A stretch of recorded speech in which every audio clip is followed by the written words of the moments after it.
H vloggers में आप सबका स्वागत करता हूँ। और हो अपड़ो हमारी बात हम आज वो उसमें क्या हो गया था। आज बहुत काका का लगन था ना, तो इमें बहुत दौड़म दौड़ था।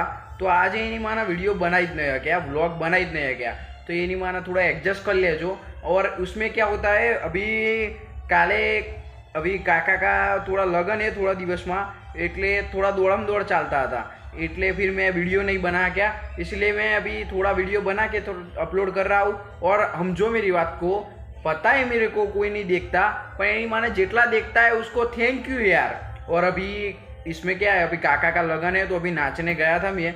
अभी नाच बाज के पासा आया है, थोड़ा हम कूदी बूदी पासा आया है। अभी थोड़ा अभी मैं सोचा हमारे फैमिली लोग के लिए थोड़ा ब्लॉग बना लेते हैं, तो अभी थोड़ा घना वीडियो बना के अपलोड कर रहा हूँ। बाद में ओम तुम टेंशन मत लो, आज के दिवस खाली हाचव लो, बाद में पसी ओम लोबा लोबा वीडियो मेकेगा मैं फिर देख देख करने का, ठीक है। अभी थोड़ा बनाए, अभी काका का लगन आता है इसलिए थोड़ा नाचना पड़ता है। तो अभी ये गैसिस अभी काका का लगन पति गया है और अभी मैं भी वीडियो बनाने का चालू करता हूँ। तो फुल सपोर्ट करे ना, और तमनी मानी शोगन सपोर्ट करो, हम भूखा काढ़ी नाखो।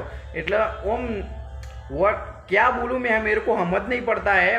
और गाइसिस अभी मिलते हैं कल, और आज के लिए इतना ही, क्योंकि मैं तुमको क्या समझाऊँ, मेरे ओम परिस्थिति एवी आई गई है ना कि मैं तुमको समझा ही नहीं सकता हूँ। એટલે गाइसिस अभी आज का ब्लॉग इतना ही है, और सपोर्ट करो और ओम भूखा काढ़ी नाखो। ओके, तो गाइसिस मिलते हैं अगले ब्लॉग में, तब तक आप सब ना ध्यान रखो।